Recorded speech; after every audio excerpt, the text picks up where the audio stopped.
Anyone hearing that first reading from Genesis out of context might come to the conclusion that Abraham is a bit of a gambling problem. And I can almost imagine the ancient Israelite version of the Vegas bookies saying, you know, Sodom and Gomorrah is a pretty bad place, so what are the odds that God will save them? Probably like 1 in 100. Wait a minute, I just got word from Abraham. Maybe it's more like 10-90. Wait, 50-50. 70-30, who would have thought? You can imagine the public service announcements. Prayer problem, call. But what is it about that sense of if we ask God, we'll get what we desire?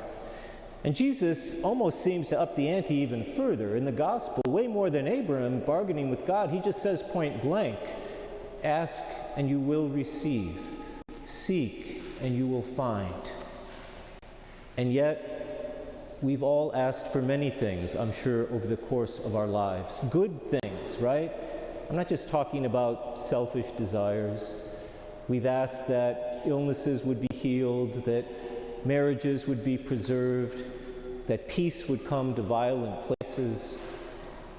And yet we know that that simply isn't always, perhaps not even the majority of times, the case. But that was as true in Jesus' day as it is in our own. And I think the fact of the matter, if we're brutally honest, is that most of us grow up with two versions of God. There's the God that we want, and there's the God that we have. And a lot of times we spend a lot more attention and energy on the God that we want. And that's not necessarily a bad thing. But the God that we want can sometimes be a kind of Santa Claus God, right? It's our interpretation of these readings. Hey God, let's make a deal. Lord, this is what I want. You said I'd get it back. But even in Jesus' day, as I said, that isn't the way it worked. Plenty of people in Jesus' time asked for all kinds of things. And very few of them experienced a kind of miraculous healing. And Jesus himself in the Gospels talks about his desire that the hearts of the Israelites would be converted to follow him. And that hardly happened for all, or even the majority of them. So whatever Jesus is up to when he says things like, ask and you will receive, it can't simply be, my Father in heaven is a Santa Claus who will always meet your needs. And then the lie can begin to creep in, a lie that God never put in our hearts. That, well, if I ask as hard as Abraham, if I pray as hard as Jesus encouraged me to do, and yet nothing seems to be happening, then either this God maybe doesn't really care, or I'm not worthy, or maybe that God isn't even there. And crises of faith can follow. But of course, Jesus doesn't say, ask and you will receive exactly what you asked for. What he says is, ask and you will receive. And so if the God that we want doesn't seem to be the God that we have, who is the God that we have? Well, what God has to offer us is the only thing that any of us have really ever been taught throughout our lives, at least from Scripture. And that's that what God has to offer is unconditional love. Unconditional love. Not a miraculous healing, not good fortunes, but unconditional love. And that's not a consolation prize. What opens our hearts, though, to receive that love is if we can brutally, honestly look God in the eye and speak what's in our hearts. That's what Abraham does. He doesn't pull any punches. Lord, this is what I want more than anything else, and I want you to know it.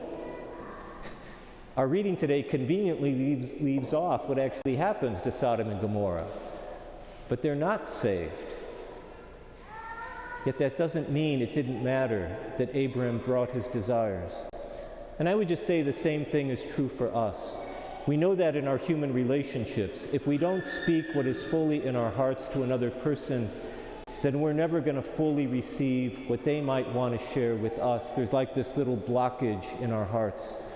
So just an invitation as a spiritual exercise in this 17th week of ordinary time is that when you pray, and remember, Jesus began the gospel by saying, I will teach you how to pray.